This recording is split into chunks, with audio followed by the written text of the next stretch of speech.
Are you comfortable like this? You comfy? Yes.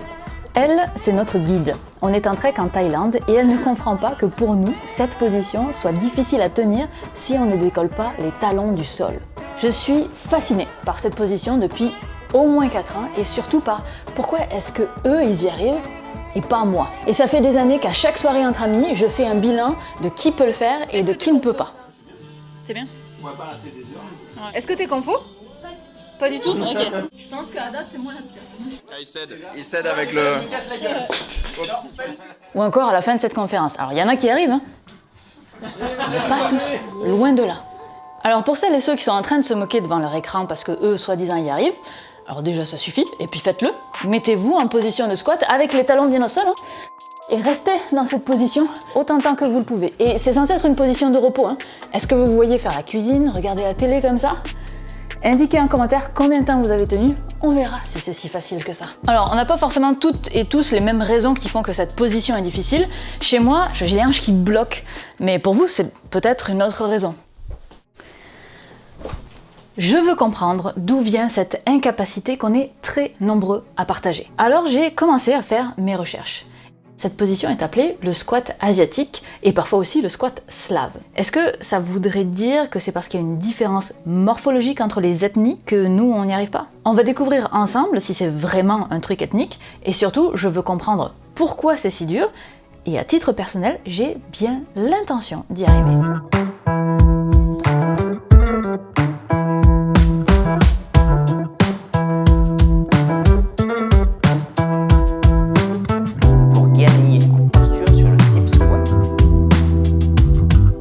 Encourage a sporty lifestyle.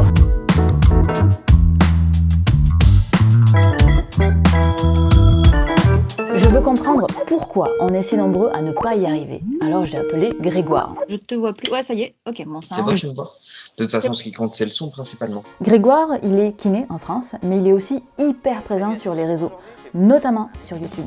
Allez vous abonner, il y a plein de conseils de kiné à suivre chez lui et c'est présenté de façon plutôt fun. Est-ce qu'il y a un moyen de déterminer si ce qui te bloque c'est ton articulation ou tes muscles? Ouais, il y a un moyen qui est relativement simple. On va prendre le squat. Ouais. Donc, ce que tu fais, c'est une flexion de hanche. Quand tu fais une flexion de hanche, si tu sens que ça te tire plutôt en arrière, c'est que tu mets en tension tes muscles arrière. Donc, c'est plutôt que ça va venir étirer tes muscles. Si tu sens que ça pince en avant, c'est que c'est plutôt un blocage articulaire. Ah ouais. Et ça marche pour tout le corps. Okay. Il faut noter que cette discussion n'était pas une consultation. Grégoire ne m'avait jamais vu squatter, il savait que j'allais en faire une vidéo, il m'a alors répondu de façon à ce que ça touche le plus de monde possible. Mais même en discutant comme ça à bâton rompu, ça m'a mis le doute sur ce que je ressens réellement pendant le squat. Ok, non. J'ai mal aux hanches en fait quand je reste en position, mais c'est pas mes hanches qui me bloquent pour descendre, pour me mettre en position. Donc finalement, c'est peut-être juste un manque de souplesse. Ce serait plutôt une bonne nouvelle. Les étirements, ça se travaille. Un blocage articulaire, pas vraiment. D'ailleurs, si vous êtes en train de faire le test à la maison, sachez qu'il y a une plus grande probabilité pour que vous soyez limité par votre flexibilité plutôt que par un blocage articulaire, même si ça reste possible. Et il est aussi possible que vous ayez les deux, donc le manque de flexibilité et le blocage. Et là, c'est ballot. Mais donc, morphologiquement, a priori, je peux le faire. Ce qui soulève à nouveau la question. Pourquoi est-ce que ça s'appelle le squat asiatique? Qu'est-ce qu'il y a d'asiatique dans cette position? Tu mets le doigt sur quelque chose qui est hyper intéressant, qui est en fait l'adaptation tissulaire sociale.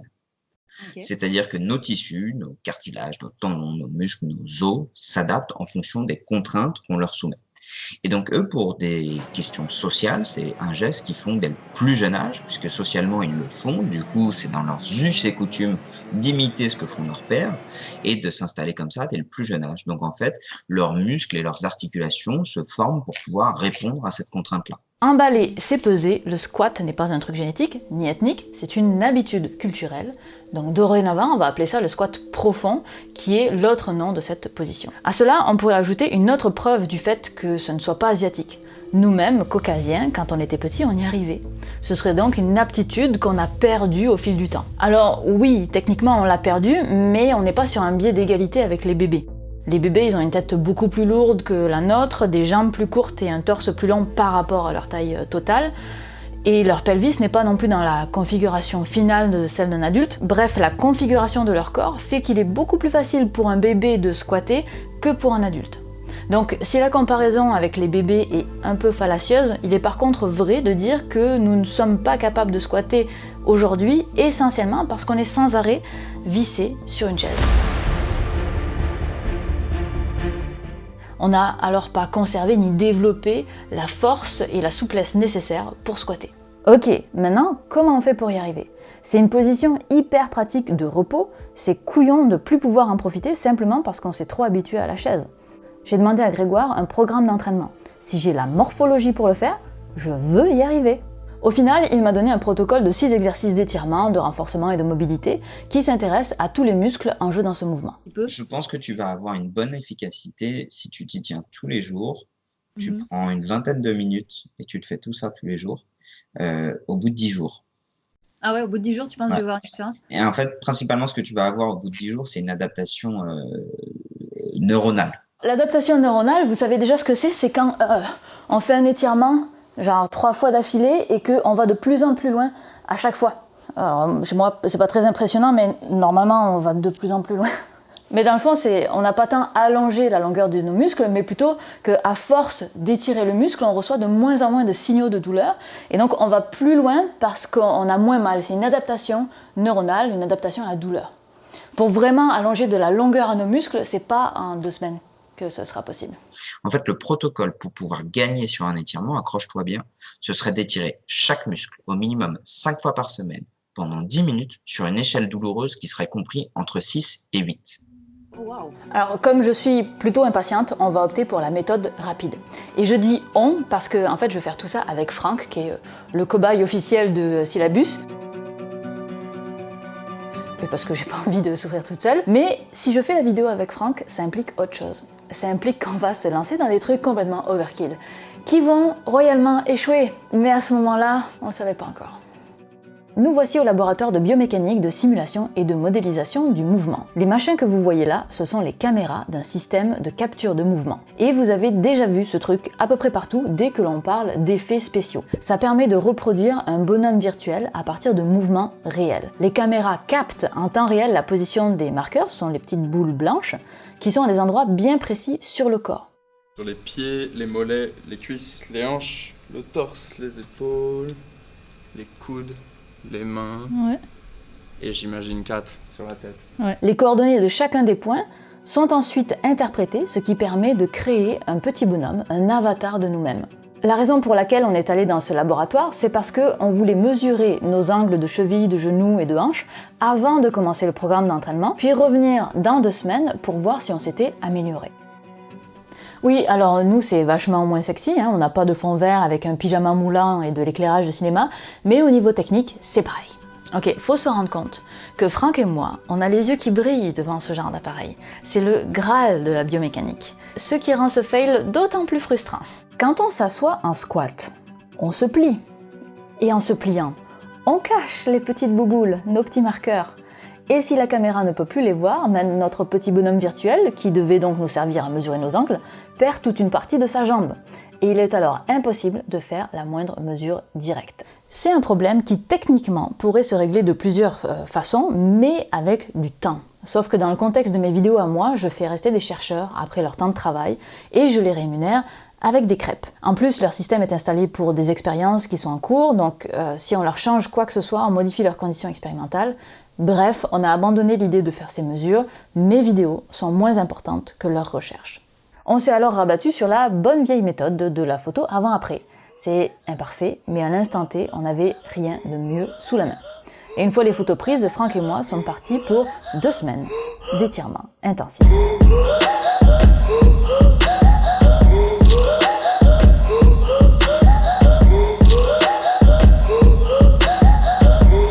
C'est l'heure du verdict. On retourne au laboratoire de biomécanique pour voir si on a réussi à améliorer notre squat. Je suis pas en ce moment dans une confiance extrême. Voici donc le résultat avant-après pour moi. Alors ça a l'air un chouïa mieux, mais c'est rien de très impressionnant. Et le résultat avant-après pour Franck. Pareil, rien de très flagrant, hein. Alors la méthode de comparaison n'est pas terrible, hein. Mesurer une position 3D avec des photos 2D prises comme ça, non calibrées, c'est limité, on le savait. Mais quand bien même, si le changement avait été notable, on l'aurait vu. Et là, après 2 semaines pas hyper agréables, clairement, c'est décevant. Mais il y a une autre métrique que l'on a utilisée, c'est le temps que l'on arrive à tenir en position.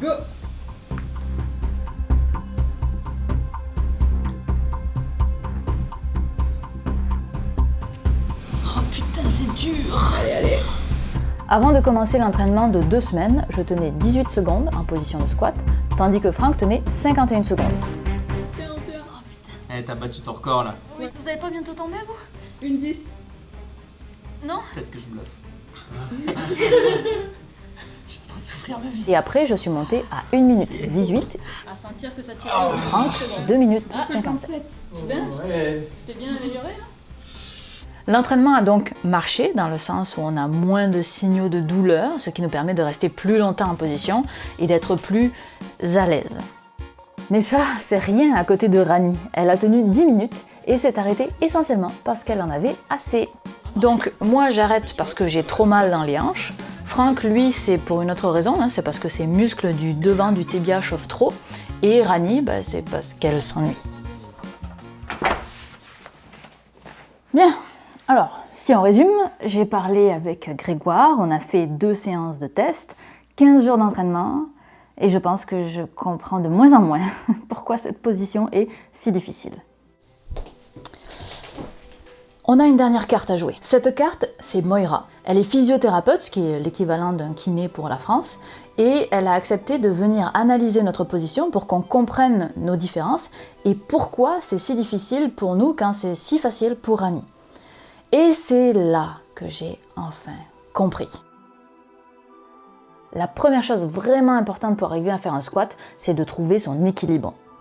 Et pour ça, il n'y a qu'une seule règle, c'est d'avoir son centre de masse, c'est-à-dire la moyenne de son poids, au-dessus de nos pieds, au-dessus de nos points d'appui. D'ailleurs, que ce soit moi avec mon squat hyper moche ou Franck ou Rani, on avait tous notre centre de masse pile au-dessus de nos pieds. Et ça, c'est d'ailleurs, en passant, une des seules mesures qui a bien fonctionné dans cette expérience. Il y a un truc qui a fonctionné, je le précise. Tu peux, mais là j'ai mon centre de gravité qui est beaucoup trop loin. Parce que normalement, tes genoux devraient être vers l'avant. C'est ça. Et pour que tes genoux soient vers l'avant, il faut que ça plie là. Un peu comme quand vous essayez d'équilibrer quelque chose. Si jamais votre point d'appui n'est pas directement en ligne avec le centre de masse, il tourne. Et chez nous, tourner, ça veut dire tomber. C'est pour ça que moi, et probablement une bonne partie d'entre vous, on se place n'importe comment, avec les jambes écartées, les pieds penchés, on tente désespérément de trouver un équilibre. Mais si vous avez trouvé un bon équilibre, vous êtes peut-être face à un autre problème. Tu vois pourquoi moi mes tibias ils chauffent alors que Rani il chauffe pas? Au fil de la conversation, on a finalement compris un truc clé.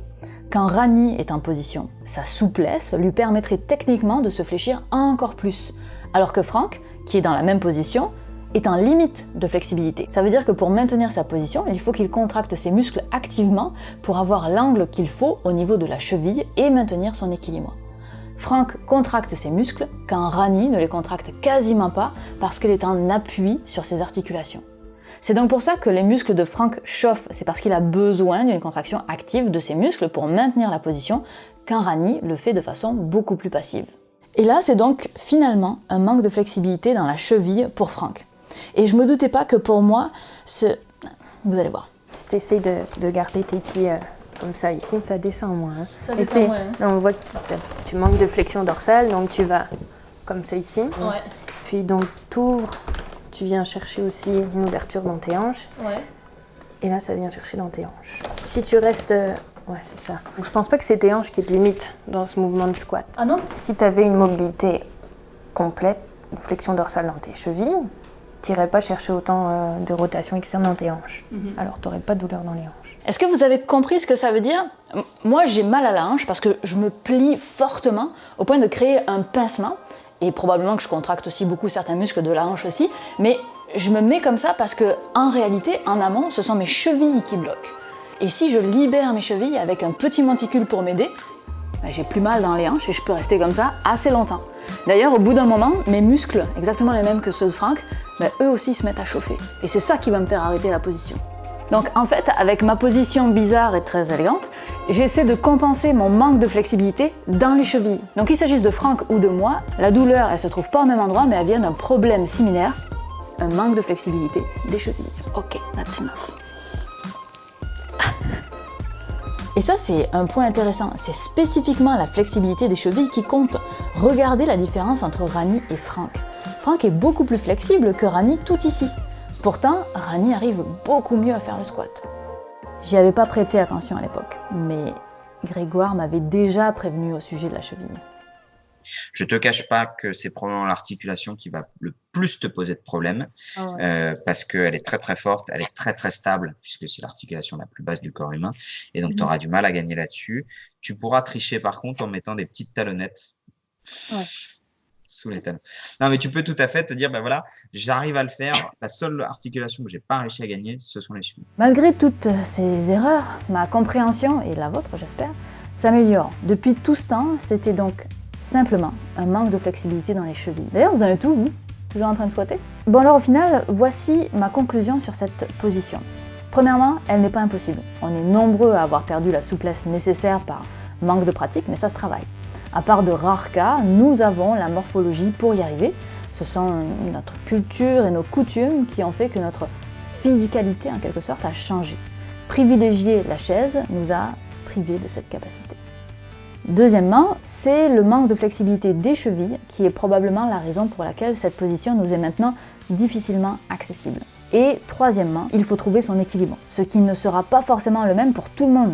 Dans un squat, on se plie en 4 grâce à 3 articulations, donc la cheville, le genou et le pelvis. Donc techniquement, il y a plein de façons de se placer en squat, comme ceci ou comme cela, et toutes les autres variations qui permettent de garder son centre de masse au-dessus des pieds, parce qu'on l'a dit, c'est la règle numéro 1. Ce qui fait qu'on aura plus tendance à aller vers une position ou une autre, ce sont nos amplitudes de mouvement, qui sont elles-mêmes déterminées par notre morphologie, mais aussi par notre souplesse et notre force. En position de squat, certains muscles sont étirés, ils essaient de s'allonger, et c'est là que votre souplesse entre en jeu, quand d'autres muscles sont plutôt actifs et permettent de maintenir la position, et c'est eux qui chauffent.